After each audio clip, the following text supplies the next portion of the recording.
Y'all's the hate on all of my moves, but now niggas on it.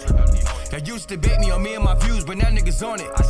I used to tell them I'ma have me a show, but now niggas on it. Her homies on it. Your homies on it. Y'all's the hate on all of my moves, but now niggas on it. Y'all used to debate me on me and my views, but now niggas on it. I used to tell them I had me a show, but now niggas on it. Her homies on it. Your homies on it. What up? We back, man. The realest podcast ever. We out here on location, coming to y'all live today from a very special location with very special somebody. And we're in location at the state capitol in Harrisburg, Pennsylvania, with an amazing guest. And he's definitely a big deal. And today's guest is a Philadelphia native whose daily work includes community action, legislative impact, transformational leadership, and literally making history. In his role as majority chair of the Appropriations Committee for the Pennsylvania House of Representatives, he oversees the state's entire $44 billion budget and makes decisions that impact all Pennsylvanians. TRP Nation, let's welcome Pennsylvania State Representative for the 186th District. Can't talk today. And one of Philly Mag's mashed potatoes. I told him not to. steak tips, man. And one of Philly Mag's 150 most influential people, Jordan Harris. We're gonna manually clap that up. I appreciate that. What's good? What's up? Realest podcast ever. About time, right? We here. Yeah. We're here, man. As I stated in the intro, Philly Mag lists 150 most influential people drop. You came in at number 26. Was amazing. Congratulations on the recognition and the achievement. I'm going to be honest with you. Out of everybody on the list that's not Jalen Hurts, you was the most requested person that they said we got to have you on the show. For real? Yeah, Politicians, people in the communities, like everybody's like, y'all got to get Jordan on the show. So you know what? I don't pay much attention to those lists. Like I look at them. Yeah. I send them to my mama. You know what I mean? Because she save all that stuff. But you know, I try to focus more on what we're doing and not what people are saying about it. And I know in politics, like, you know, part of me you have to. But like, for example, when I first got elected, my staff had to make me get in pictures because I wasn't really into it. I was like, all right, we did it. That's cool. But you know, Rep. Yeah, but I mean, we in an era where it's like, if it ain't on the gram, if you didn't take pictures of it, you ain't do it. You know what I mean? Document the work. So you got to document it. So I mean, I appreciate the recognition. So you got a picture with Obama up there. That would be my Abby. I got a couple pictures. Yeah, see? I'm just saying. But no, I mean, Clinton over there, Biden over. I mean, you know, I did okay. But no, it's cool. Like, I ain't gonna lie, it's cool. But it's also a humbling experience. Like, every time I walk into this office, it symbolizes the ability to actually do stuff, right? You know, it's one thing to make change, one thing to want to make change and not be in a position to do it, right? I'm in a position to do it. So, like, I'm reminded literally every time I walk in this office that, one, it's not my office. My name is on the door right now, but it's just mine for the moment. And I have to maximize that moment for the betterment of, you know, the folks I grew up with, folks I live with, and folks in the community. You got a super interesting and in-depth story, and you know the way that your life kind of started one way, intersected here, and then now you're working in politics. For anybody that's unfamiliar with your story, tell everybody what it was like for a young Jordan growing up in South Philly. Well, I grew up in South Philly my whole life, 17th Street. You know, literally my mom bought the house that I grew up in when I was 2 years old. And I spent all my time, my childhood there. My grandmom lived right across the street. It was good and bad. It was bad because if I acted up, my mom got me and my grandmom got me. It was good because if I didn't like what my mom cooked, I had my grandmom, and sometimes I ate both meals. I'm still trying to work off those both meals. But it was dope. You know, like a lot of people, you know, they go spend summer with their grandmom and stuff like that. Like, I literally had my grandmom across the street, and my grandmother was a school teacher. So when people talk about my ability to speak and whatnot, the truth is that really came from my grandma. My grandmother had a dining room table where all of her siblings would come for holidays. And, you know, I came from a place where you were not allowed to, if you didn't use standard English, you can't sit at the table. And then my grandmother's brother, who my great uncle, but was also my godfather, took it a step further. And he said to me, as growing up as a child, you know, if you want to sit at the adults table, you got to be able to talk about whatever the current events were at that time. So whenever I knew a holiday was coming, I would watch the news like the whole week before, so that I could show off for I call him Pop Jack. I wanted to show off for him so that I could come and sit at the table and be with the adults, right? So that's actually where I developed my critical thinking, my ability to speak, literally right there on 17th Street. So, you know, I grew up 17th Street, went to public school, I went to Childs Elementary. I went to Girard Academic Music Program for middle school. I went to Bartram Motivation for high school. I played ball for Bartram. I got a funny story about this Bartram thing. Oh, here we go. Yo, listen. Go ahead. Here we go. Go ahead. So when we went to the first, I got to raise it because he told me to. We went to the first seat at the table, right? Yeah. So Jordan walks in. Jules is sitting next to me. Yeah. And Jules was like, oh, man, there go Jordan Harris. And I was like, oh, yeah, you know Jordan Harris? He was like, well, you know, he played football. He played fullback for Bartram. He was Billy Doc fullback. And I was like, oh, that's crazy. I was like, so you know him? And he was just like, yeah, no, it's crazy because, like, all of the things you see is the truth. It's like, it's not a facade. It's not fake. He's really, like, always been this good stand-up dude. He's always in the church. He always was just like a good, polite, straight up and down dude. I'm like, so he's nothing like you. He's like, no, he's nothing like you. He was like just always a good guy. So I was like, did you talk to him? And he was like, man, Jordan ain't gonna remember me. And as he said that, Jordan turned around and was like, Jules, what's up, man? And I was like, I be telling you, like, Jules is 6'6". I be like, it's not hard to miss Jules. Like, come on, bro. And especially in the hood. In the hood, you 7'5". You win beyond it. So he's like, Jordan turned right around. I was like, yo, man, how you been? It was just like, he's like, damn, Jordan, memory crazy. I'm like, dog, no one forgets you. But he was like, yo, tell Jordan. I said, what's up today? I'm like, yeah, no. He was like, yeah, no, he's always been who he is. He's been that way from Bartram all the way back. No, I appreciate that. I mean, look, you know, I've had my ups and downs. I've made my mistakes just like anybody else. You know, but fundamentally growing up in South Philly, right? And the struggles that my family went through. My mom lost her job at one point. We were on, you know, public, she gonna hate this part. My mom hate when I tell a story, but we was on public assistance. Now, I'm gonna tell her we had food stamps. My mother differentiates between getting a check and food stamps. Right, she was like, well, I remember one time I told the story, my mom was like, you need to tell people I did not get a check. We only got food stamps. I'm like, Ma, like, this is the real stamps, like the actual. And I try to tell people this, like, we got food stamps before the car. Like now, you can go ahead and tap your card and be about your business. It's slick with the food stamps. We had, it was like the orange, the $1 was brown. It was like the $5 was orange. Like you had a whole stack. You had to rip them out of the jar. So like you taking up the line, taking up time. Everybody know your business. You know what I mean? So my homie pulling out stamps and rubber bands. It's crazy. So I grew up like that, right? And you know, it's funny. Like I didn't really know we were poor until like I went to college, and like I'm in college and I'm watching, you know, kids pull up in new cars and talking about what they doing for the summer, and they're like, "So Jordan, what are you doing for the summer?" I'm like, chilling, like I'm just going home, like down 17th. We gonna be on 17th Street hanging out. Like, what you mean? And it was crazy because of all of the experiences that they were having. I'm like, oh, dang, like that wasn't my life. But I never regret my South Philly 17th Street upbringing.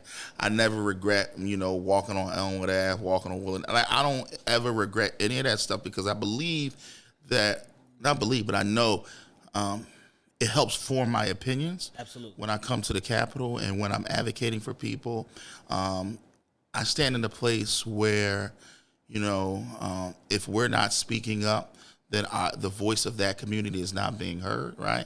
And I'll tell you all the truth. Like when I first got here, I was like 28 years old, and in many of the rooms that I went in, I was the only black person in those rooms, right? And I said to myself, nah, like, I can't always talk about black issues because I don't want to be known as, you know, the black rap. I don't want to be known as the angry black guy, right? Yeah.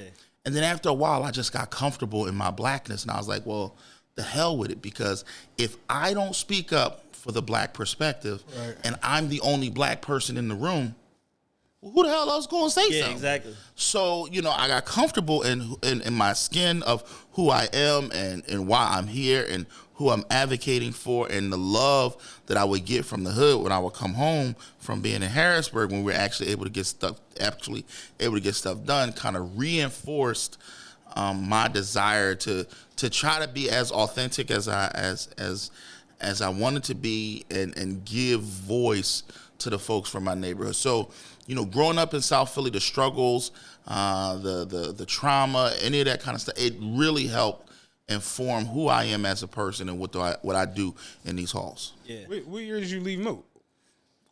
I graduated high school 2002. Okay, same year as me. Yeah, I graduated high school 2002. So then you was at the graduation at the Leah Core Center then. No, I didn't go to Moat. No, but you went to Bartow. No, I went to Saw. Oh yeah, that's right. You went to Saw. I lived across the street. It's all right. Like no, Moat was on my block. Right. I lived on BUSA. My mom was like, "You're not going to no Bartram." So Yeah, my mom. So whoa! But you went to Saw. Yeah, agricultural school, far away. I went to Pepper and got into a lot of stuff at Pepper. And my mom was like, "You're not doing anything All around right, here." I get it. Yeah, my mom literally told me you can't go to any school with Bartram in the name. That was my only stipulation for high school.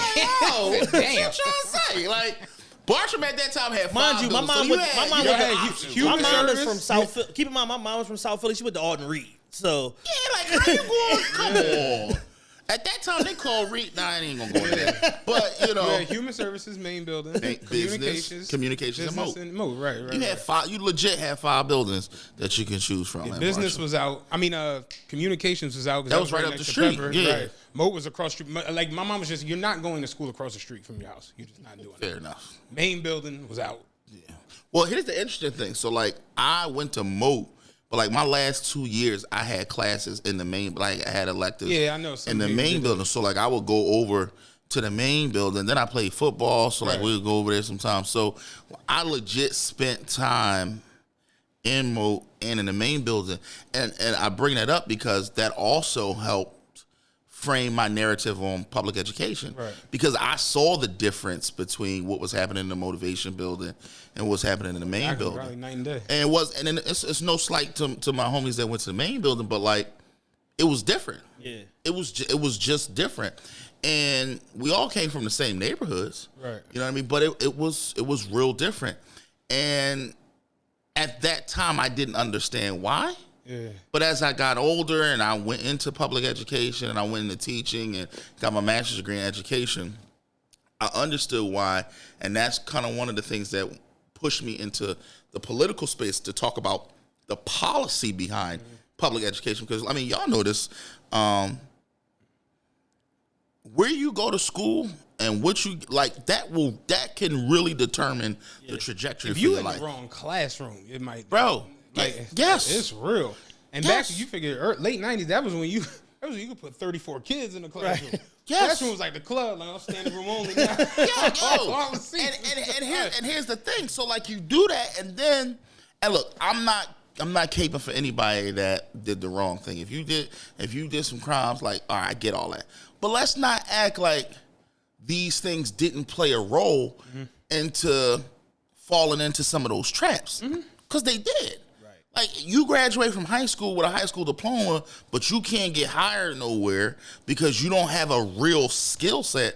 Like, check this out. How you graduate from high school, like, middle of your class, but you can't fill out a resume. You can't fill out an application. You can't go to college and go right into standard classes. You got to take remedial classes or test into them to show your aptitude or so whatever. So here's the thing. How is that the students' fault? I went to Moat. When I went to Millersville, right, I had to, I got admitted in the summer program. Number one, we called it PACE. It's now a different name, but it's the Act 101 program. And the Act 101 program was started by Kaylee Roy Irvis, who was the first African-American to be Speaker of the House in Pennsylvania. Right. Actually, he was the first African-American to be Speaker of any state house in the country, right? He formed Act 101 because he knew that many of our students were coming from high school and not prepared to go on to college, right? So I got into Millersville through that program, right? I had to take like it was like 090 math, and even in my first year when I got into the fall semester, I still had to take a remedial English course. Now check this out. I graduated from Bartram, but I was at the motivation building. Right. I'm in remedial English class where people that went to other magnet schools in Philly. Yeah. So how is that my fault? Right. I went to the quote unquote good school. I graduated from the quote unquote good school, and I still got to take remedial English course. Now, in the summer program that you went to, did Yeah. you have to test into it at all? No, so the summer program was basically they looked at your scores and they were like, you on the line, Yeah. but you got potential, so we're gonna let you in. And here's the thing, it was one of the best experiences for me. It helped me get acclimated to the university life early. Okay. So, most people coming in the fall, they try and find their classes. I already knew where everything was. Exactly. You know, I I the lay of the land already. I had a network of students. I had a network of professors that I had built relationships with over that summertime. And quite honestly, it got me out of Philly earlier. Right. One of the most dangerous times for black men who are going to college is the summertime. Can't tell you how many brothers go to college, come home for the summer, and don't make it back for whatever reason, right? So it was actually good for me to get out. But the point is, why did I have to go into remedial classes when I graduated from a magnet school? Right. And it wasn't just me. Like, it was girls in there from Girls High. Yeah. It was, people from all over. So that lets you know in that moment that the curriculum, even at the magnet schools, is not standard across the board, and or they're not pushing these students in the right way depending upon what school you go to. Because it looks like Central and Masterman have one qualification as a magnet school, and then everybody else is like, technically, yeah, but you might got to still go take the summer program to enter college. Bro, you can sit down with college professors at CCP, at Temple, at Millersville, where I went, wherever, and they're going to tell you that students coming from many of our school districts are not prepared for college level work. So here's what I'm saying to you. If I graduated at the top of my class coming out of high school, I go to the school, now I got to take, remedial math, remedial English class. How am I supposed to feel emotionally? Yeah. I just left being the top. I was busting my ass. Yeah, and now I come here and I'm just like, yo, what's going on?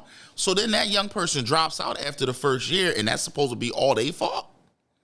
Yeah, the system fell down. Exact. So again, I'm not making excuses. We all have life choices and decisions, but we also have to take into account the systematic problems and that's what we do in this building, is try to address from a policy perspective those systematic issues. You said you became a teacher. Yeah. You got your bachelor's in what? I got my bachelor's in government political affairs, and I have a minor in African American education. Okay. And I have a minor in African American studies. When I came out, true story, I started teaching 4th grade, right? I ain't had no jobs, right? So I got hired at this Christian school to teach 4th grade. Yo. What Christian school? It was up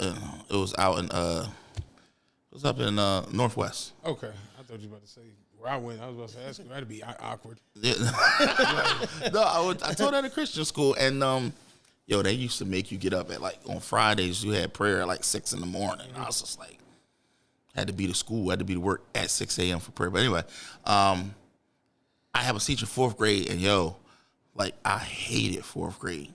Hated. It's like, oh, he's digging in his nose. She's pulling my hair. He stole my pencil. I'm like, yo, y'all Very unruly age group. Shut up. I'm trying to teach you this, and I got to deal with your running nose. And I'm 22 at the time. I'm like, I am not. Don't you want to learn about Galileo? Yeah, I'm not cut out for this, right? But here's the crazy thing. I got a social studies teaching gig in middle school, and I loved it. I legit loved, because like I said, I was 22, on my way to 23. I'm teaching middle school. The students are 12, 13, 14. So it's like your little brother, your little sister, right? We watch the same shows. We listen to the same music. So I was able to infuse real life current events into the curriculum that I was teaching.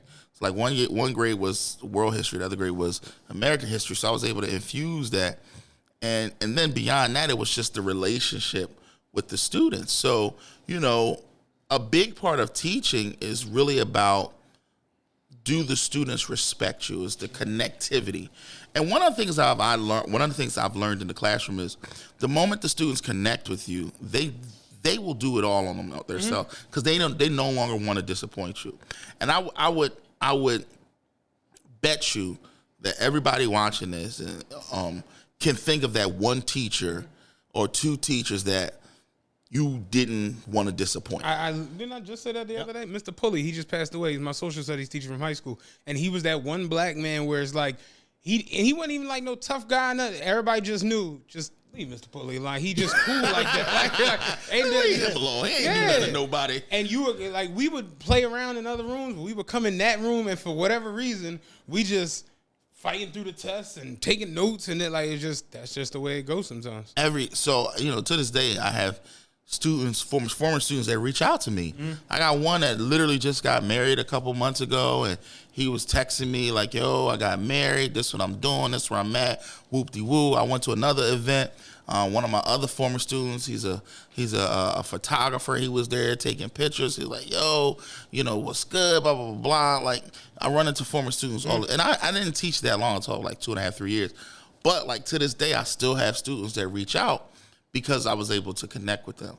But all of those things help frame my thought process of what I look at as far as public education. So when I started teaching, I knew that I didn't know enough about education, so I went to school at night to get a master's degree. So that I got my master's degree in education from Cabrini College, now Cabrini University, but I got my master's degree at night while I was teaching 7th and 8th grade social studies. Did you have to do any of the like plus 30 or plus 60s? Did you do any of that? Sadly, I never got certified, because once I started getting in the groove, I got frustrated, because it's like, I see the problem, I want to fix the problem, but in this classroom, I don't have the authority to fix the problem.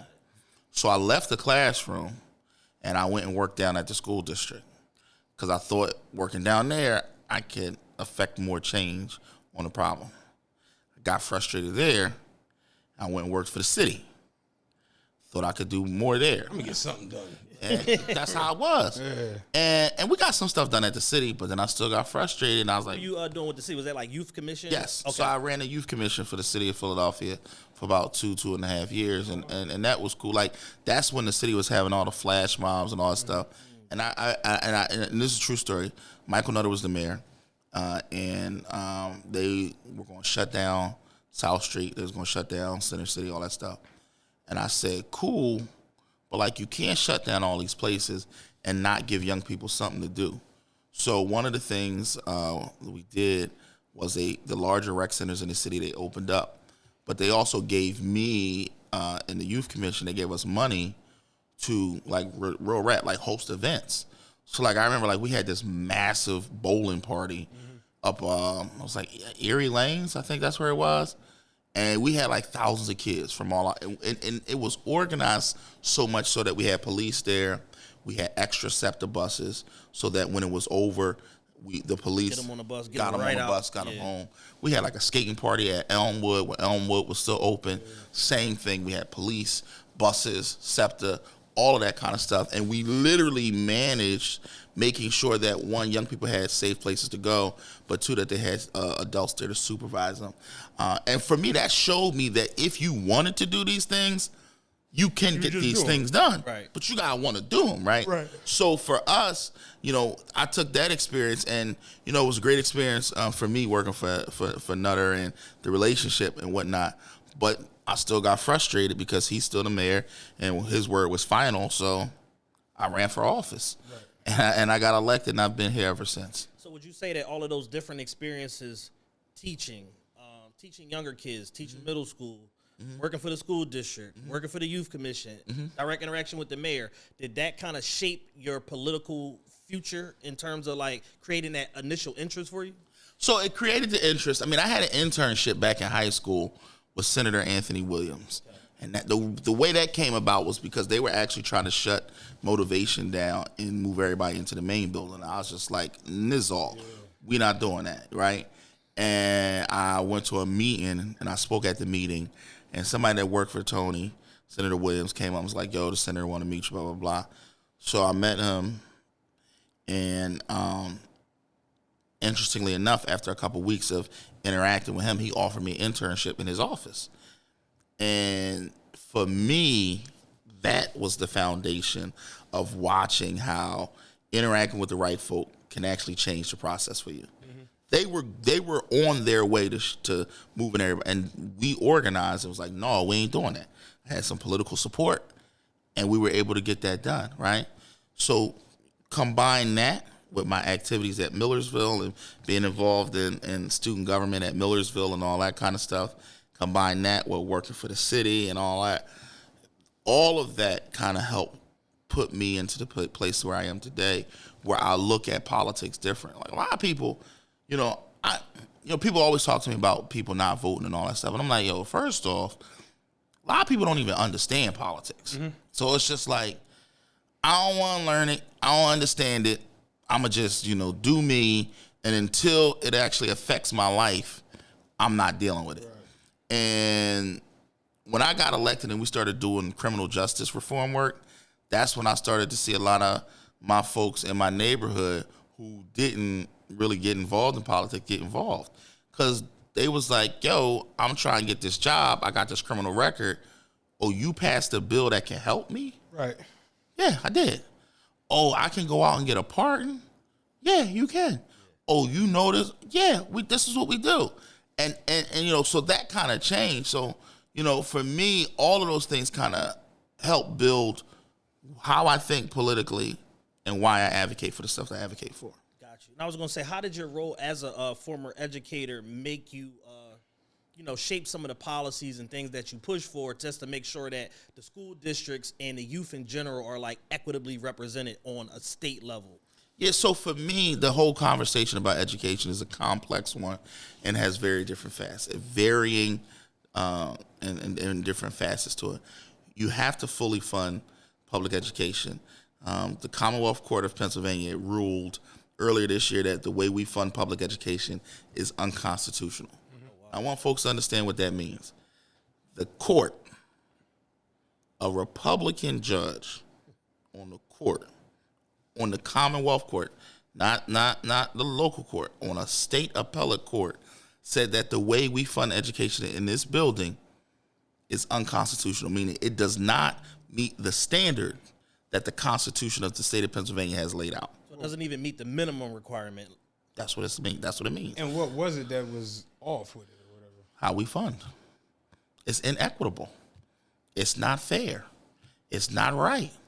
It's unconstitutional. Yeah. So it's like, now you have to get into constitutionality. So now, basically, y'all got to fix this, is what the court said, right?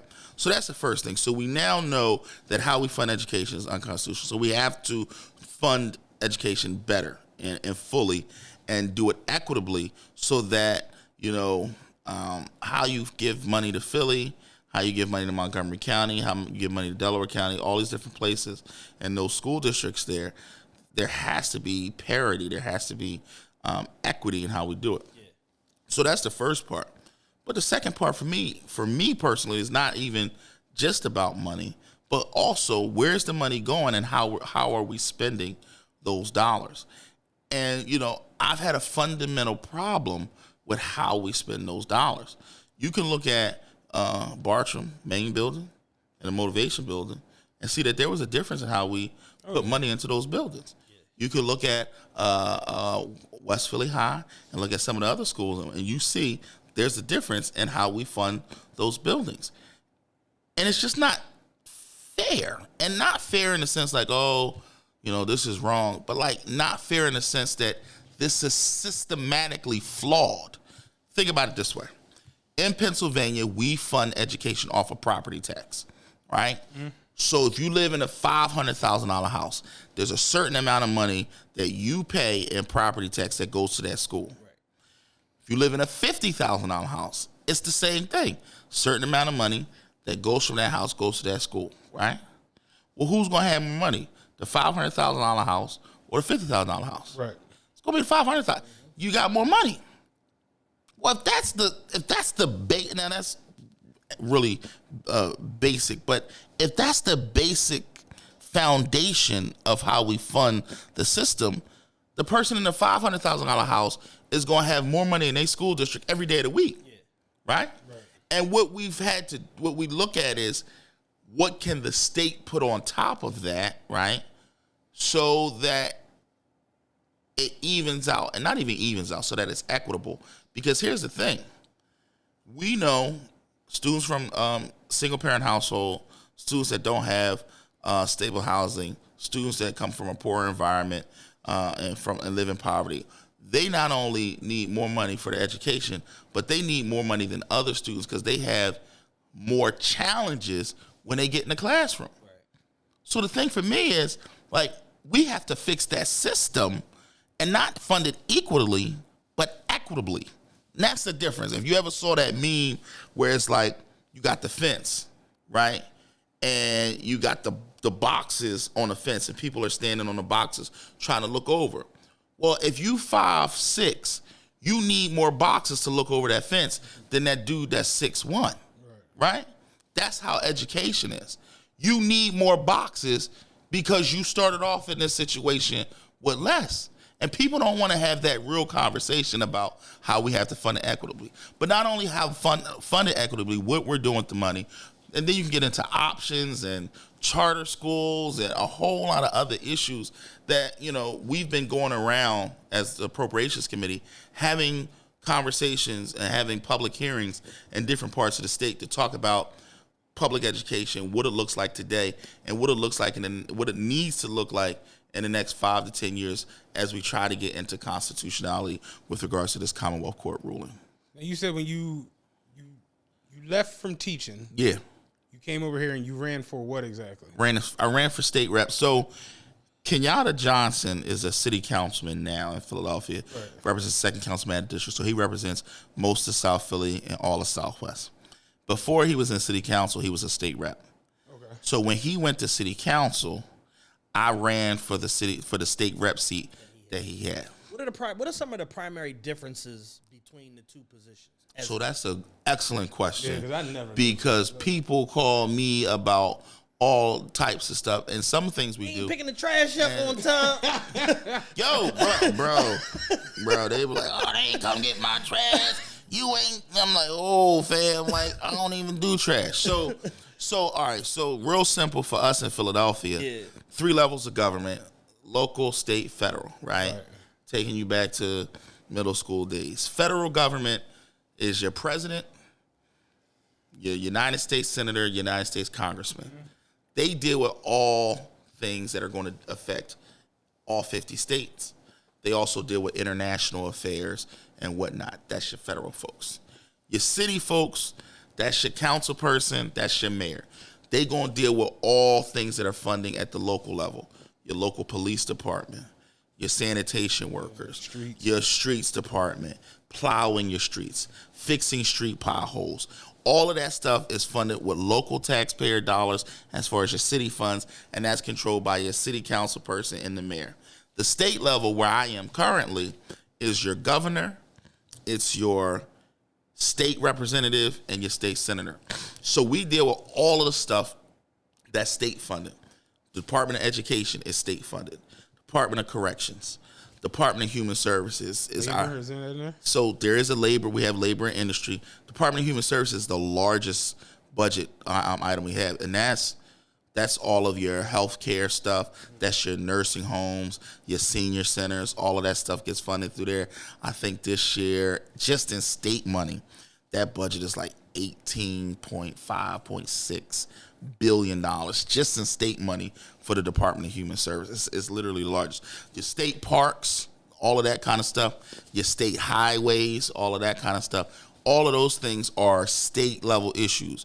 So if your trash ain't getting picked up, that ain't me. Call Jordan Harris. You got to call your city person, right?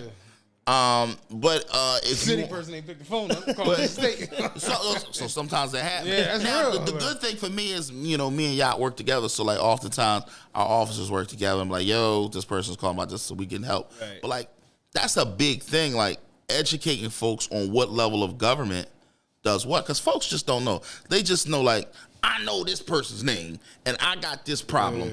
I'm gonna call this person.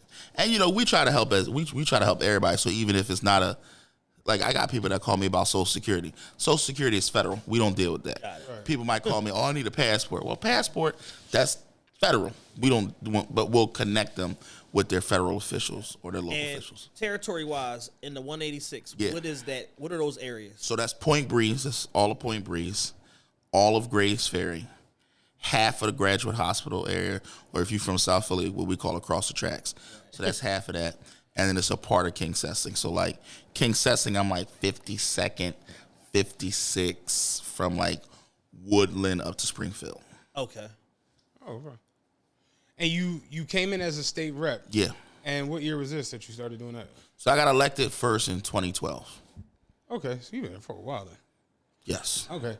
And have you just maintained being a state rep? Mm-hmm. So every 2 years I got to run for re-election, and so I've gotten re-elected every time. Now the difference is, and this is like kind of the inner workings of politics, is that once you get elected to the state house, to the state senate, city council, any of those bodies, there's leadership within that body. Right. So what I've done, because of the support of my members, is I've moved up in leadership in the state house. So I served 2 terms as a rank and file member. Then in my 3rd term, they elected me chairman of the Black Caucus. Right. Black Caucus is basically the organization of black and brown people in the state house and in the state senate. We kind of work together to articulate a viewpoint on black and brown issues in the state. And then after being the Black Caucus chair for 2 years, I ran to be the whip in the caucus. And I won that. Tell us what the whip is crazy. So bro, I'm gonna tell you a story. I'm gonna tell you. So I ran for all right. So let me break it down this way. Each caucus, right? And I'm gonna tell you the caucuses. So all of the Democrats that's in the state house, they're a part of the Democratic caucus. All the Republicans in the state house, they're part of the Republican caucus, right? Each of those caucuses pick their leadership. Mm-hmm. They pick a leader, they pick a whip, they pick a caucus chair, caucus secretary, a policy chair, a caucus administrator, and appropriations chair. Mm-hmm. So in 2018, after the November election 2018, all of the Democrats that got elected in the state house got together and they elected their leadership team. I got elected to be the whip. That's in our caucus at that time. That was the number 2 position, and it's basically the person who counts the votes. So when we went on the floor every day in session, I needed to know how many votes we had on every single bill. Okay. Were we voting for it? Were we voting against it? If members, that big blue board we saw. Yes. Yeah. If we were all voting yes, and members was like, well, I'm gonna be a no, I had to sit and talk with them and use persuasive tactics to get them to be a yes. Why are you no? Walk me through this. Which is where the term whip. Remove the blade from my shirt. Which is where the not put it back until I've spilled blood. Whip comes in because you gotta whip people and show growth. So funny story, real rap. Well, let me get my whip. Funny. So wait. So funny. I got. And y'all was in my conference room. So like, there's a big picture of this black guy. That's K. Leroy Irvis, who was the first speaker. But before he was speaker, he was the whip. Yeah. So he was the first African American to be whipped. I was the second. Oh, wow. 40 years later, I became the second African American to be whipped when I won. So these lobbyists. So like it was these lobbyists, right? They were like, "Oh, congratulations!" And they was like, "We're gonna go out and we're gonna buy you a whip." And they was white lobbyists, and I was like, "Nah, you're not gonna do that." And they was like, "You don't want one?" And I was like, "Nah." They were like, "Oh, no, we won't get." Don't buy anybody a whip. Like, yo, I don't know. Let me ask you this: where do you even buy a whip? I don't know if that's gonna get me in trouble or not, but that really happened. And I was just like, "Bro, we good, but I don't think you will buy me a whip." Like, I got a whip connect, man. It's like, bro, what you mean? Like, so, but that's what the, that's what the term means. Whip, to basically whip you. Yeah. So I did that for 2 terms. Yeah. Then we took the majority, and when we took the majority, I moved to appropriations chair where I am now, and I'm the majority appropriations chair for the House of Representatives. So let's talk about that role. So, Sure. So you said within state rep, you run every 2 years, Yep. you get reelected, Yep. and then there's positions within the position. Yes. How did you achieve the majority chair of Appropriations Committee that you sit on right now, that we sat in and watched you legislate today? Because Yes. he was whipping. You know what I'm whipping ass. So I didn't say that. I don't want nobody to watch. So the truth is, the 4 years as whip did help me because I got to know all of my members throughout the Commonwealth. Like, I got to know what they liked, what they disliked. I got to know their family. I got to know, their district more than anything, which is very important. But it all boils down to my members. You get these roles because the members of the caucus vote for you. Right. And, I started with a cadre of votes when I first ran. With a what? A small number of votes, Okay. cadre of votes. Classes. And we just Threw me off for a second. and that number just grew and grew and grew, and I built more relationships so that when this came over, I feel like I had proven myself over the last 4 years to not only do a good job as whip, but be very loyal to this caucus and loyal to its members. And they gave me the honor, and I call it an honor because, like I told you, Kay Leroy Irvis was the first black to be the whip. I was second. There only had been one other black person to be appropriations chair in the House, particularly in the majority. And that black man is Dwight Evans, who is now a member of Congress. So I'm only the second African American to actually hold this role in this position. Man, that's dope. Goodness. So in that role, Yeah. as majority chair, you oversee the state's budget. Yeah. $44 billion in the disbursement of funds to all these different agencies and the Yep. causes that keep the state going. How do you make these tough decisions on where funds go and how they may affect other areas of need? So I think the first thing, my lived life experience helps me and where I believe resources should go. The second thing is I have a great staff. Like these folks that work for me as budget analysts and whatnot, they know their departments, they know what we need and whatnot. The way the process starts is typically in February, the governor does his budget address. And that's basically the governor laying out what he thinks we should spend money on, he or she thinks we should spend money on. That budget comes to us, and then we do what we call budget hearings, where we bring in different departments in state government, and we ask them questions. Why do you need this money? What are you going to do with this money? What did you do with the money last year? Like, they're more direct questions, but that's basically what the budget hearing. It is our opportunity to question those departments on where the money is going, what they spend it on. And then we as a caucus get together and we talk about what our priorities are. What do we want to fund? What do we want to put money in? But me being here representing the caucus and representing Philadelphia and representing the Southeast, representing, being a black male from Philadelphia, it's an important role because there ain't gonna be no better advocate for me in my neighborhood, in my community, in my region than me. Right. You know what I mean? Like, I know what it's like to experience hunger and in South Philly. Like, I know what it's like to, be fearful of gun violence. I know what it's like to go to a school that could be doing better, but they don't have the resources to do better. I know what it's, all of those things, those lived experience that most of us, right, have shared. You want somebody in these roles. People always talk about representation matters, but like, that's real. That's true. You can advocate to somebody and they could have empathy for you, but that don't mean that they feel it the same way you feel it. Right. So my members put me here because they know that I have those lived life experiences and that when I go in the room to negotiate for different things, I bring all of that stuff with me. So when I go in there, I bring 17th Street, I bring 18th Street, I bring 31st Street, I bring Southwest, I bring Moat, I bring Main Building, I bring West Philly. I bring all of that, and all of those experiences come with me into the room as we're making a decision. Like you said, $45 billion.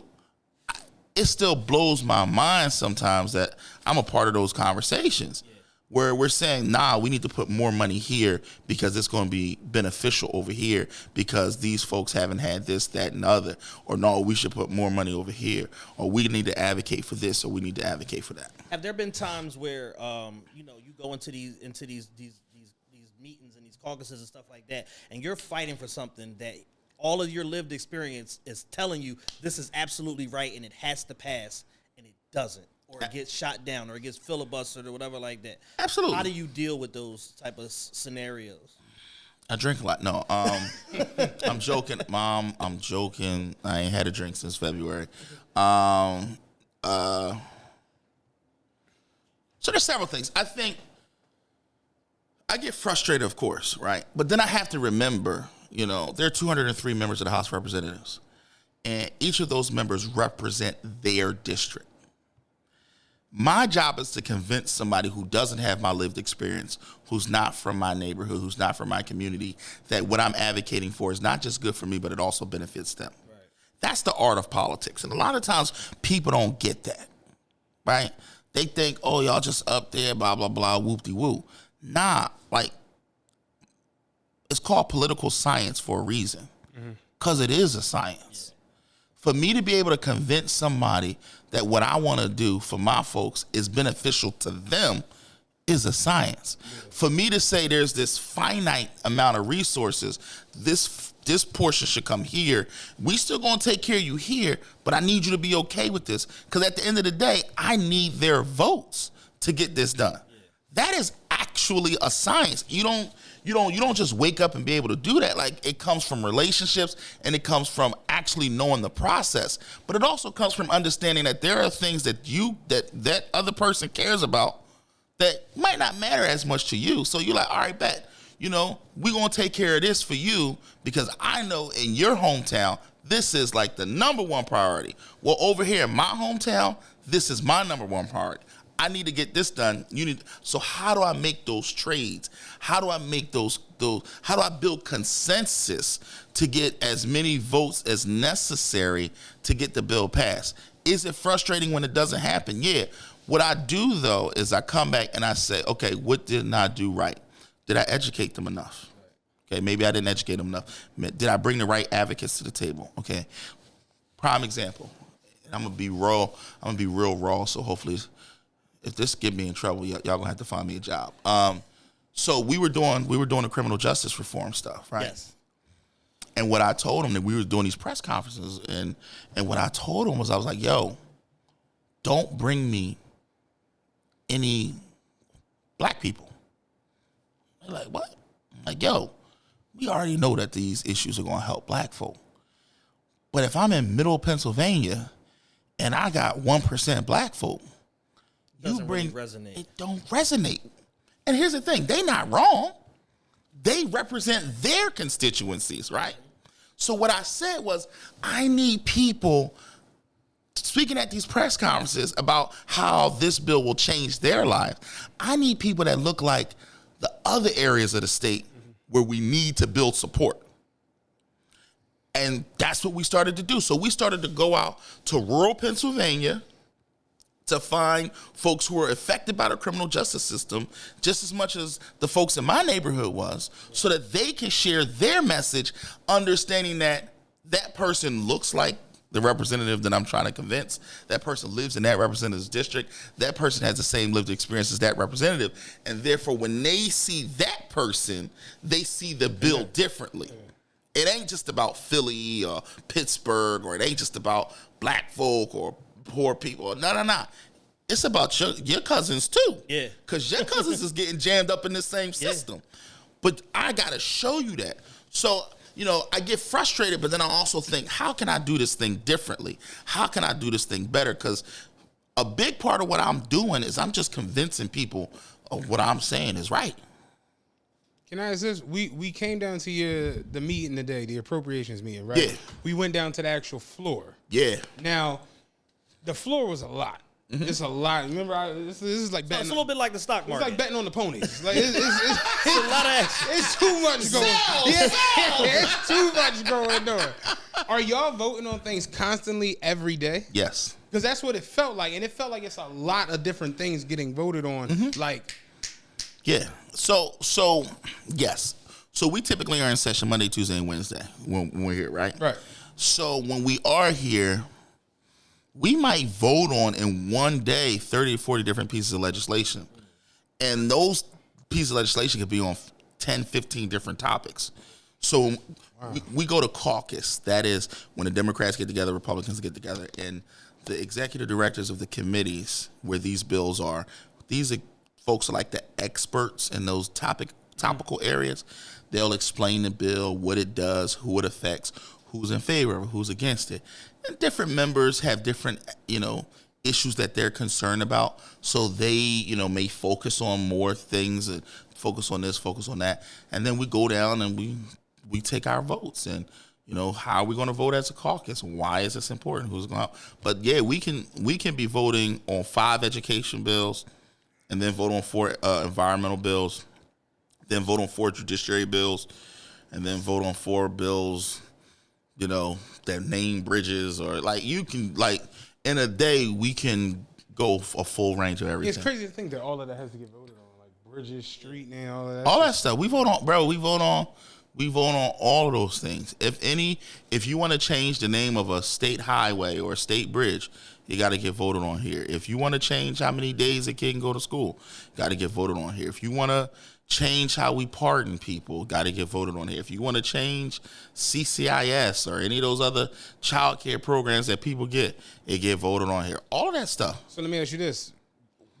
What was different from the one we saw you sitting on with the gavel? Remember, Dan, you banged the gavel 18 times? Yeah. Or the floor? What's the difference with that? All right. So before anything comes to the floor where all of us vote, it goes to committees. These small committees. Okay. So each member, except members of leadership, each member is on maybe 3 or 4 committees.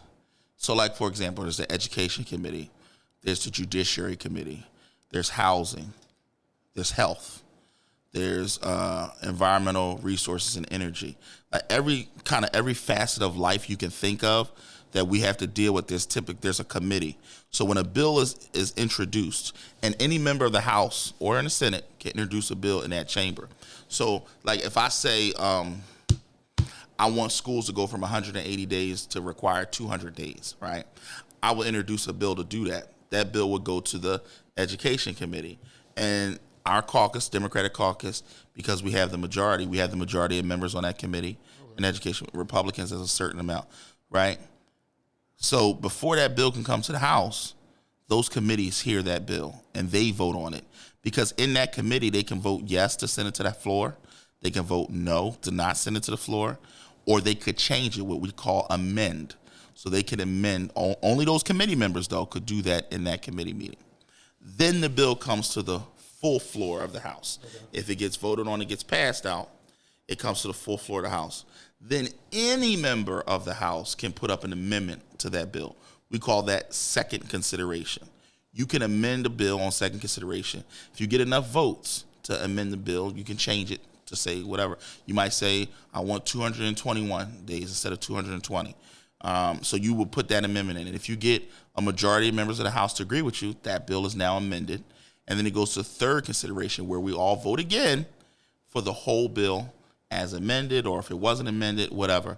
And that's where you got to get a majority. And then if you pass it, it goes over to the Senate, and they do the same process. So it's again. A pretty long process. It's an extremely long process. Now, the committee that you saw me in, people call a super committee because I'm a member of leadership as the approach chair, and any bill that comes through the House has to come to my committee because I have to put what we call a fiscal note on it. Okay. I have to talk about what is the financial impact of this piece of legislation.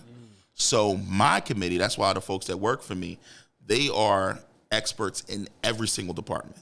So like I have a person who just does DHS. I have a person who just does education. I have a person who just does pensions.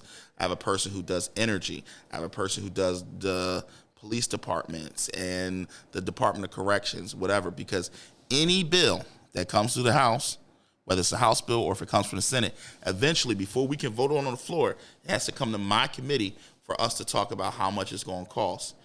We could change the bill in my committee.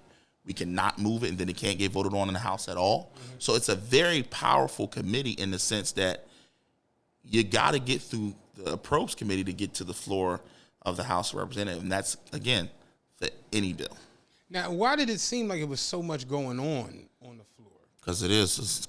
Because you got 203 people. Like, the lady was talking, but it's like dice game. It just looked like it was just a bunch going on. No dice game. That's how it felt. It felt like it was just so much going on. Because remember, I was like, yo, this is like overwhelming a little bit. It is. And you got to pay attention because you got to know what's coming up and what's important to you and how you vote and all that stuff. But think about it. Like, every person in Pennsylvania, it was almost 13,000 people. They have somebody that represents them in that hall. Mm-hmm. So 13 million. 13 million. Yes, it's 13. I'm sorry. 13 million people in Pennsylvania, right? Every person in Pennsylvania has a representative in that building, in that room. Mm-hmm. So you got members, Democrats talking to other Democrats. You got Democrats talking to Republicans. You got urban Democrats talking to rural Democrats. You got urban Democrats talking to rural Republicans. You got rural Republicans talking to suburban Democrats. All of that stuff is happening right there. You got people trying to say, are you going to vote for my bill? You know what I mean? Can you change this? Can you drop this amendment? Can you do this? Can you do that? That's why all of that commotion. I'm like thinking like church. Like, why y'all not being quiet so this lady talking? Because it just seemed like it was a bunch of side conversations. Oh, if you watch, you'll see the speaker or the speaker designee, whoever's up there. Our speaker is Joanna McClinton. She's the first woman to ever be Speaker of the House of Representatives. Sometimes she'll, gavel everybody in to like basically stop talking so we can focus on this or focus on that. Because when you on the floor, like, it's and then everybody's not on the floor at all. Some people moving, they in the back, having conversations off the floor. Like games. Yeah.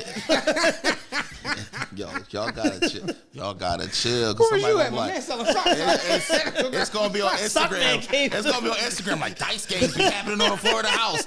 Representative Harris confirmed. Nah, son, ain't no dice game. But you know what I mean. But there's lots of conversations that be going on. You know what I mean.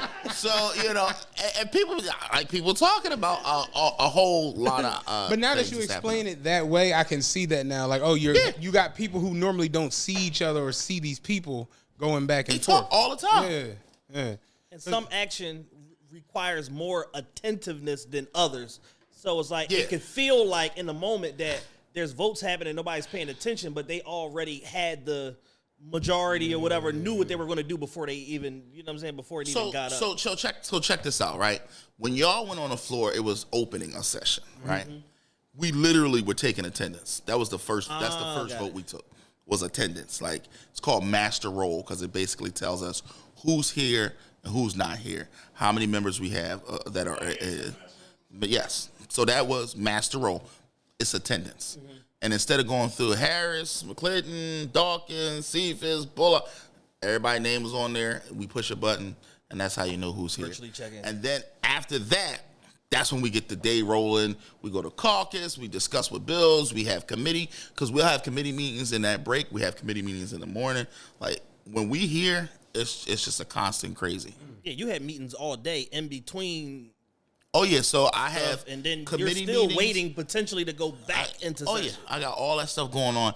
And then while all of that's happening, I have different interest groups who are coming in to meet with me to talk about legislation, to talk about funding, to talk about money for their program, to talk about money for their department. Like, it's the state budget. That's what comes through this office. So not only am I talking to all of the different department heads here, but I'm also talking to the Chief Justice. I talked to the Chief Justice just last week on some issues about the budget for the whole court system for the state.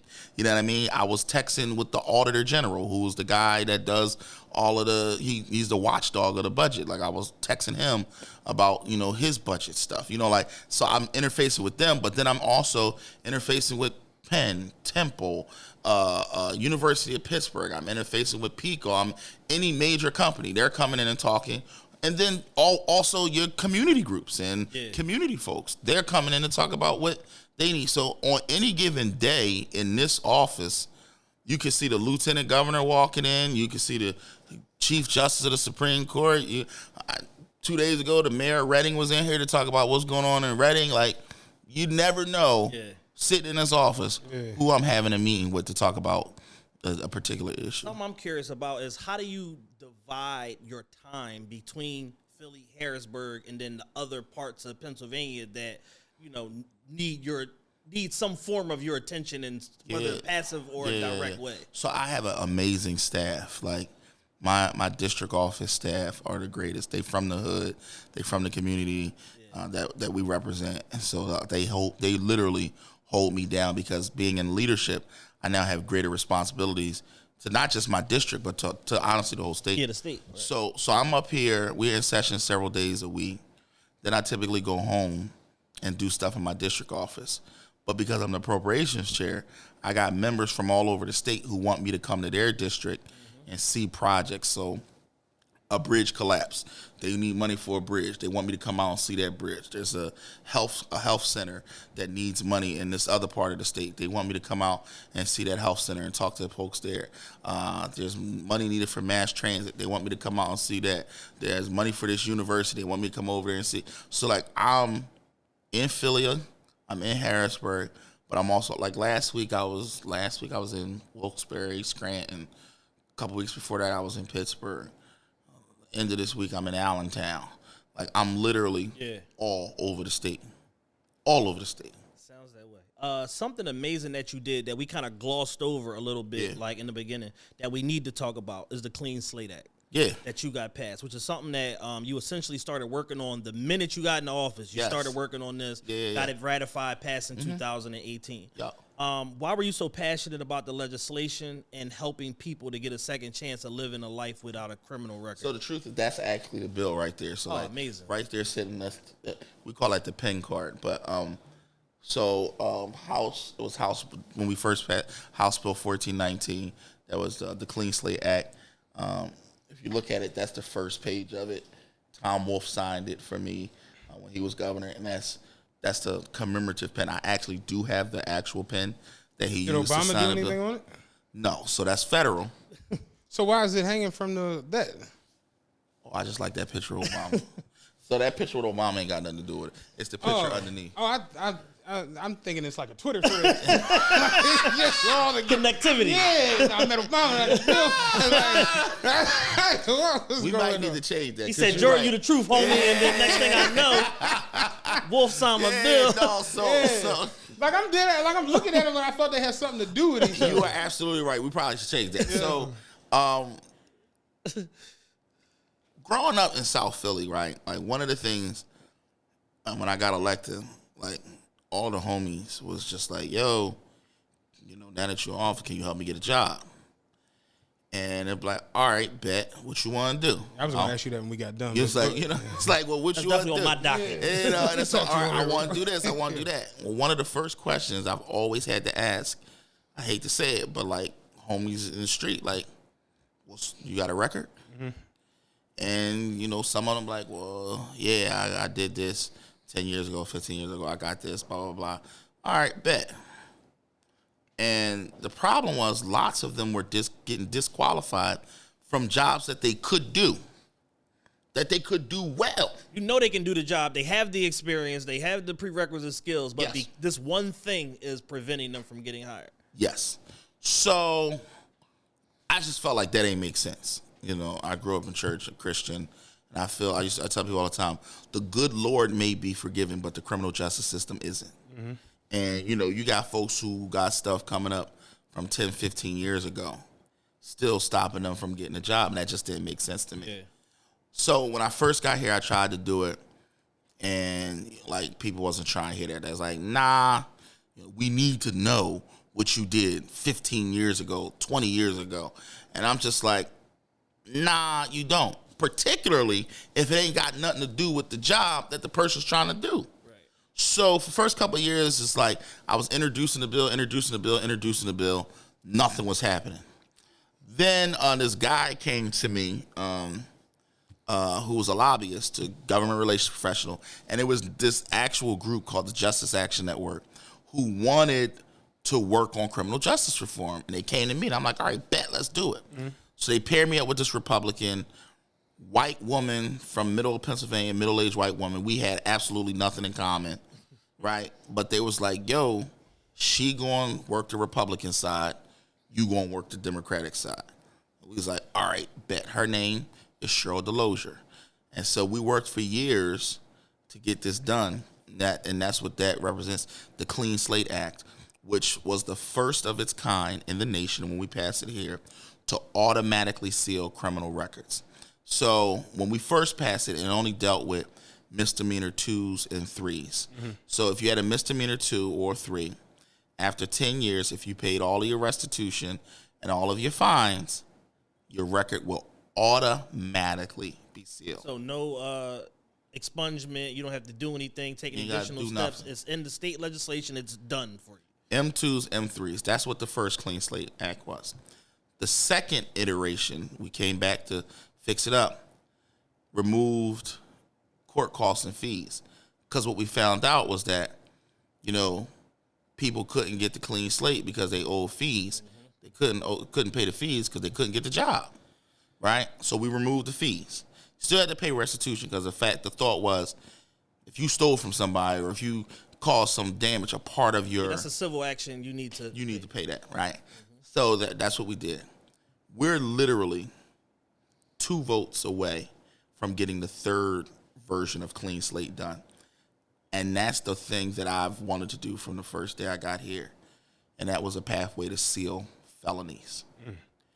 And we got that bill passed out of the House. It literally this week got amended in the Senate. And the Senate has to pass it on what they call final passage. If they do that, they'll send it back to us. We'll agree, and we'll send it to the governor's desk. Literally, y'all, 2 votes away from getting Clean Slate to cover felonies. Now, nonviolent felonies. So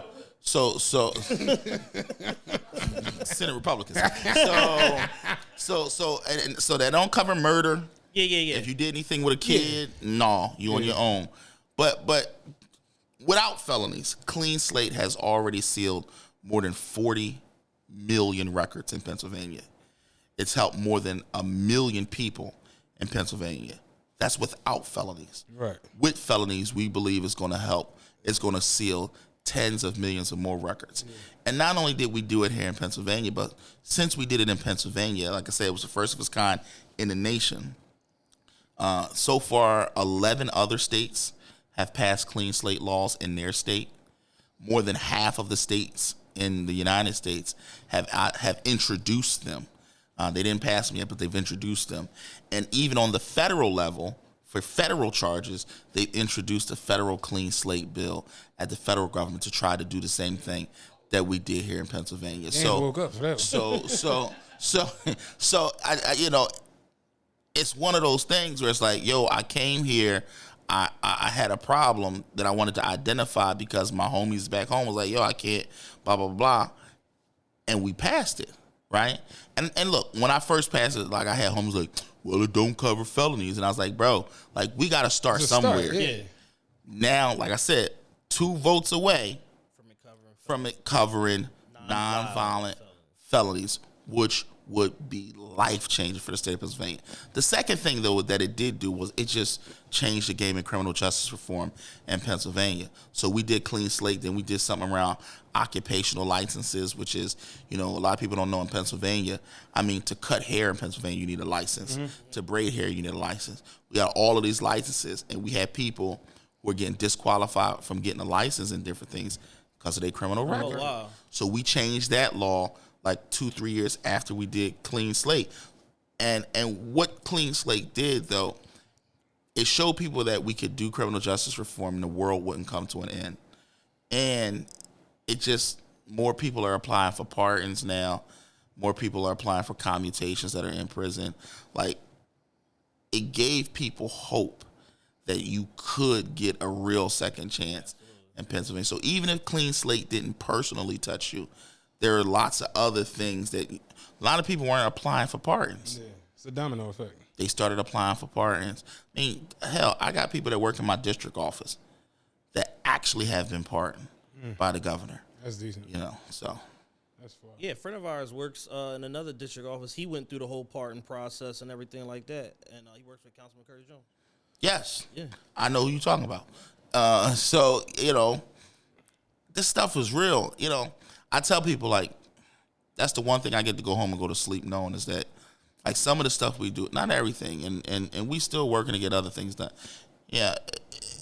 Have I been able to accomplish everything we want to do? No. But there's certain things like Clean Slate that is that's like, a game changer. like that really help. When you see a mom who's able to get a promotion on her job because now her record is sealed, so now she can instead of making $13, $14 an hour, she can make $20, $25 an hour, and then she can take care of her kids. Like, that's real. Yeah. That's real. That's tangible change. Yep. I also read something that said that Congress currently has clean slate legislation potentially on a federal level that they're looking at. So there's a congresswoman out of Delaware, Lisa Blunt Rochester. She has a bill in the U.S. House, and I think Senator Casey has a bill in the United States Senate to do it at the federal level for all federal charges. It's crazy. Yeah. And it all starts from That piece of paper right 1419. there, that's House Bill 1419, State of Pennsylvania. You got a legacy, man. Yeah. I hope. What's the links? You know, I mean, I've been in the game. Do you ever think about that? Every day. Like the legacy you're leaving, and Every single day. And here's why. You know, when I first got here, I was just trying to make a name for myself. I just wanted to get in. Yeah. Right. I wanted people to know who I was and what I was trying to do.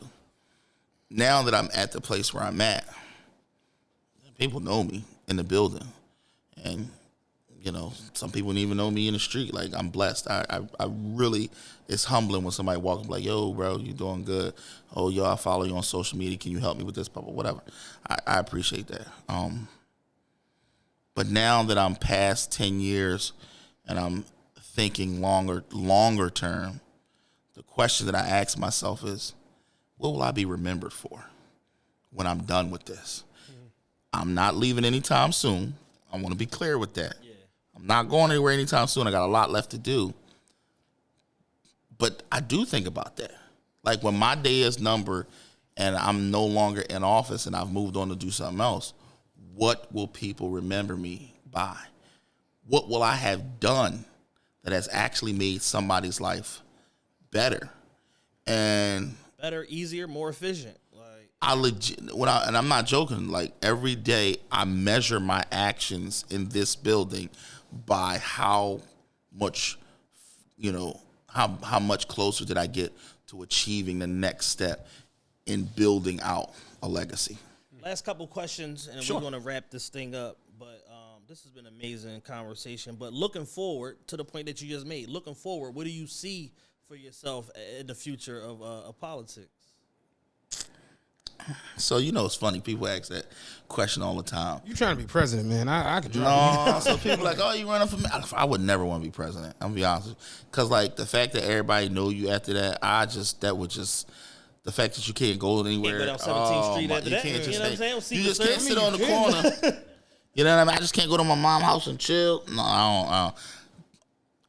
The truth is, I don't know as far as, is it elected office or whatnot. Here's what I can tell you. Wherever I am, whatever I'm doing, I'll be helping people. Mm-hmm. I'll be advocating for folks whose voices are not often heard. I'll be raising my voice for them, and I'll be fighting like hell to help them. So whatever that role is or what that elected title is, it'll definitely be something like that. I ain't going to hold you. I can see you as a lieutenant governor. Like, you know what I mean? Underbossed, enforcer, getting shit done, helping people, still touching the people. It's funny. I can see it. It's funny because I legit was talking to the current lieutenant governor earlier today. His name is Austin Davis. He's the first African American to be outside of the judiciary, first African American to be elected statewide in Pennsylvania. Austin actually used to be a state rep. I knew Austin before he was a state rep. And when I was the whip, he was one of my deputy whips and worked very closely with me. Admit you're a junior whip. Yeah. Baby whip. Baby whip. Golden laws, junior laws.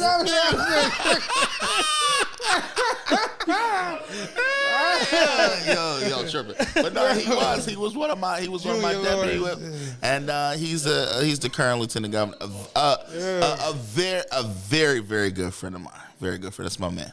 That's fine. So man. whatever I'm doing, it'll be helping people. I can tell you that. For sure. Final question. What is on the horizon for the state of Pennsylvania the next 10 years in terms of advancement, infrastructure improvements, and quality of life? So, for me, it's getting Clean Slate done. But I also have another really, really important bill that I'm working on around probation reform.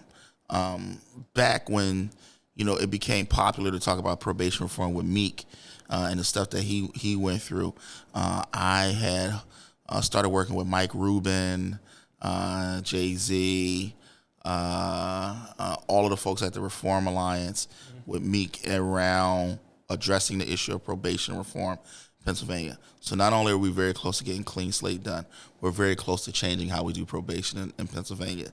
Did you know that any interaction that you have with the police when you're on probation can end you up back in jail? Like, you can get pulled over and go back to jail from getting pulled. That's is insane. Just ridiculous, right? So we're trying to change the probation system. So Clean Slate probation, I'm not even so close to getting that done. Hopefully we'll get it done real soon. So I want to get both of those things done. I want to learn more. Every day I'm learning more about the budget process that I didn't know. But I want to start to think about how do we make real strategic investments that help communities. So one of the big things that I'm starting to look at is school facilities funding. One of my colleagues, Representative Elizabeth Fiedler, has been talking a lot about school facilities, but I've started thinking about it from a different perspective. How do you reimagine what schools look like? Okay, you live in Southwest. Think about Bartram High School. Think about Tilden. Think about how much land it takes. I lived in South. Where these schools are. Yeah. Okay, but think about how much land Bartram and Tilden take up. Yeah. Okay, Pepper, all of that. Think about the fact that Bartram isn't full. The building. You know what's crazy? I was talking with somebody in the school district, and Pepper, for what it's worth, when I went there, it was 1,200 kids, yes. And they said that right before it closed, it got to the point where the last year they had 390 kids in the school. That's crazy. I'm like, that's insane. That's not just Pepper. But that's not just Pepper. And that building was humongous. Damn, you see how smart you did that math class? Yeah. What high school did you go to? You say Southside, Central. You see how he said that? But we weren't underfunded. Yeah. We had all the fun. We had all the fun. 260, baby. We had all the fun. But you was 260, right? Yeah. See that's the other thing. Central and Girls High, they call out them numbers, whatever. See, he went on to talk about that. She a Central girl. And crazy, my executive director, she a girl, hot girl too. I was like, all right, whatever. Anyway, but when you look at these buildings, they're not full. Mm-hmm. Yeah. Bartram could hold 2,000 kids if it wanted to. You got 300-400 kids. Tilden's the same way. Why don't we think about, and the incoming mayor, Sherelle Parker, is talking about this as far as tearing down schools. Now, let me be clear. I'm not saying we need to close schools, but I am saying we need to look at the buildings differently. Imagine this. Imagine if Bartram and Tilden merged to one building. Mm-hmm. Okay?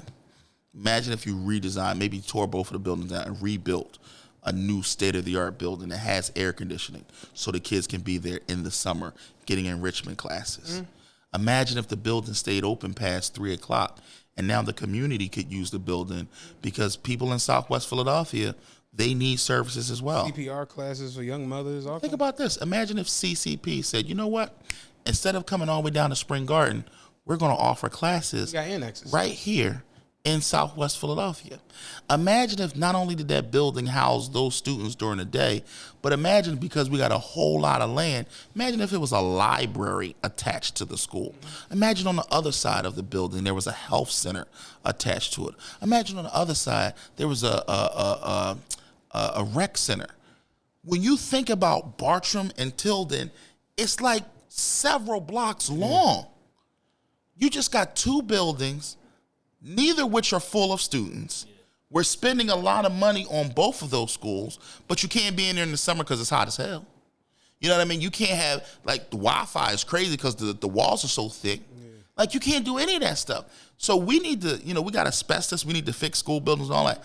But instead of just fixing school buildings, what would it look like to redesign what the education system looked like with regards to the facilities and making the facility not just a school, but a community asset? Absolutely. Imagine if you could learn how to swim at Bartram or at Tilden. Go get a phlebotomy certification or something like that. Yeah. Imagine if you could do those things. I will say, like, because I went to Saul, and Saul was technically like a college campus. That was the way they worked it. And I remember walking into like Bach or a school like that, like meeting my homies to go play basketball at the gym. And you would walk in them schools and you would feel like you walking into like the early 1900s. Like everything just feels outdated and mundane and run down. So I see what you're saying, like a state-of-the-art building where it's like, yo, air conditioning. Go figure. Like, why is air conditioning? And it's like, that's like air conditioning? Yeah. What? In a school building?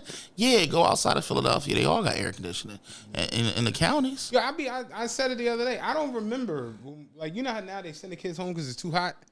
Or they send them because it's too cold? Bro, turn the lights off and put your head down. No, like, we had air conditioning. Wet some of them brown paper towels. Wet Put it on your head. Put it on your forehead. It was like, yo, turn the lights off. I'm going to still teach. Just turn the lights off. Like that. We never got out early because it was hot. Like that. We had air conditioning. So I don't. You were lucky. That's why I'm like, I don't remember that getting sent home. We turned the lights off and kept pushing. But what I'm saying is, what if those schools were literally assets to the community that they're in? And those big, outdated buildings reside in almost every part of the city right now, if you think about it. Almost every part of the city. So I want to look at, school facilities funding. So I want to look at making sure we fully fund our schools, but also looking at the facilities and how we fund them. Looking at, options and what all of that means in Philadelphia and in the state as a whole. We have an issue with Black-led charter schools that we have to talk about because they're getting disproportionately shut down when they service our communities the most. So we have to have a serious conversation about that. And then we have to talk, another thing is we have to talk about community type of investments.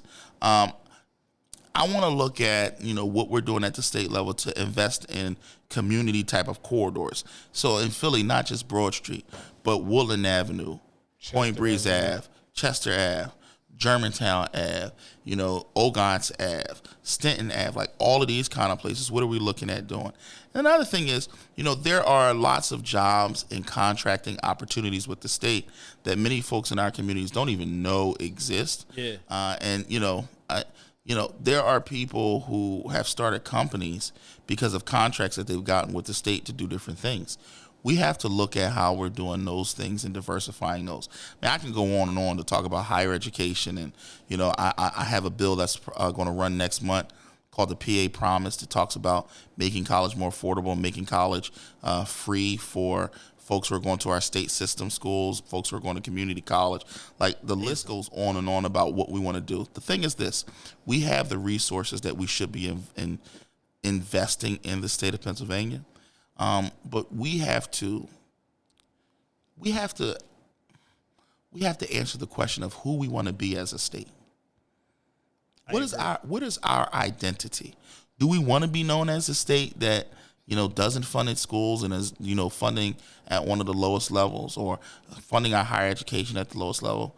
Do we want to be known as a state where housing affordability is a problem? Think about how much a house used to cost 10 years ago in some of our neighborhoods and what it costs now, and the fact that people 30 and 40 years old can't afford to actually buy a house and have kids because you can't pay a mortgage and pay for daycare. One or the other. You got to pay, you know what I mean? So when we think about those kind of things, what does Pennsylvania want to be? And how do we become that state that is inclusive for all and that benefits all? I'll tell you this much. You ever thought about preaching? Because the eye contact, the conviction. Seriously, man. That's hilarious.